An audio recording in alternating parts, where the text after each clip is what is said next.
Để chiều đa ngoài mưa lên nữa bỏ nữa. Rồi các bạn và mọi người cùng xem nha. Chiếc máy cắt Kubota 105X nè các bạn ơi. Mưa gió không gài cắt bây giờ như mùa nước nổi luôn các bạn. Đi gan.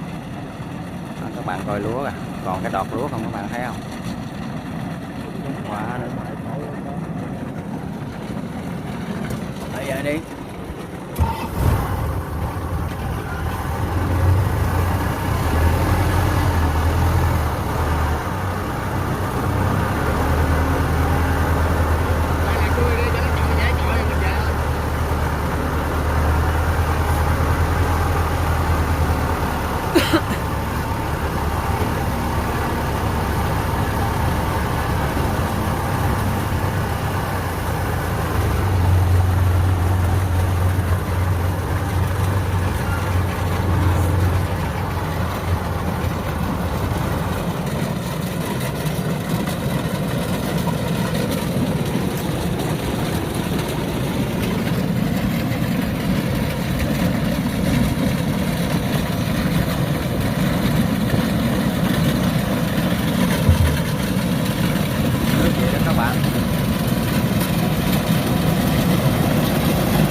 Mâm luôn.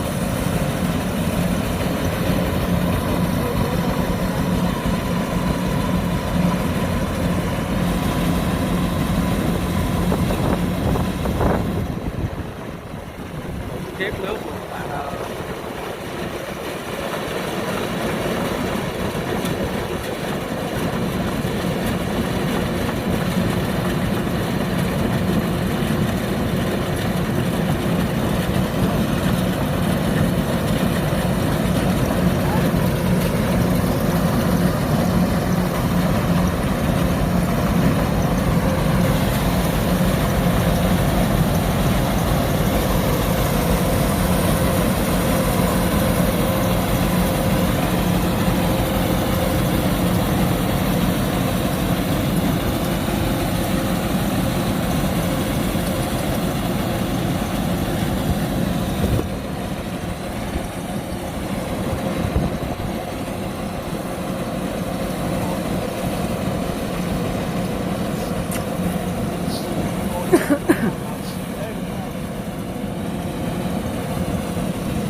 tài xế lắc đầu.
Nước ngập bánh luôn bạn thấy không?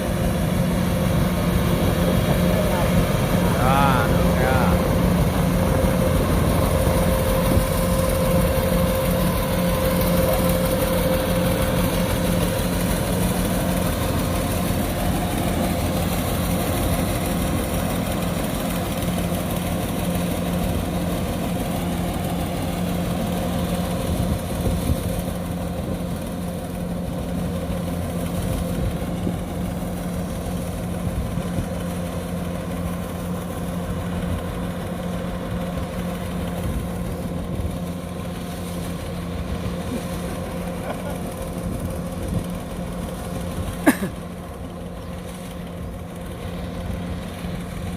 Tao gầu nè đụng má coi cái cổ lúa mà đi qua mẫu rồi là bập cái mương phèn cái luôn gì tao gầu cổ lúa này nữa là chứ không tao gầu đâu rồi nó sụp cái rồi nó chân không Sụp cái nguyên con luôn. chạy con không đây nè chạy qua đất dấu dớn còn thở cái dớn đó gần lúa chín đó nha chạy lại còn mất tiêu luôn nó gặp mất tiêu bông rồi hồi cái này kéo vô đâu? đây gì quá Ồ vô đây chắc được mà. còn thế là gầu nè chọc nó ngồi đó.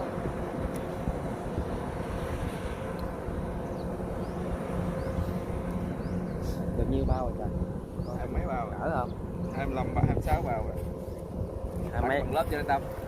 Chưa hả? Ô, hai mấy bao lúa hai mấy bao hết khu này cũng mà cỡ 3 công rồi à. Hả?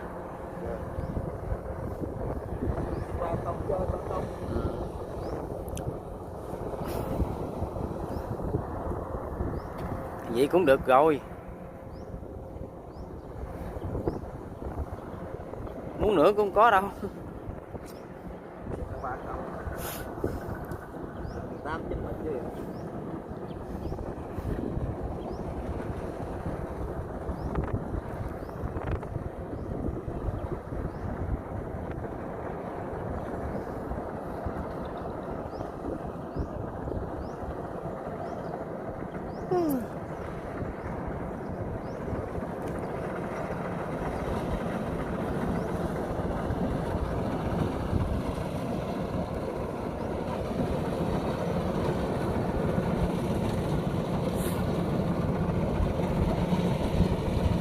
Chuyển không chứ đâu có mưa đâu ba Tàu thấy không?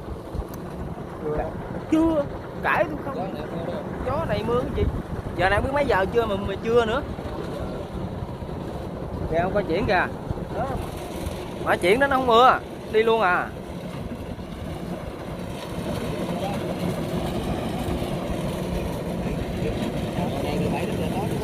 Có mưa tối không mưa?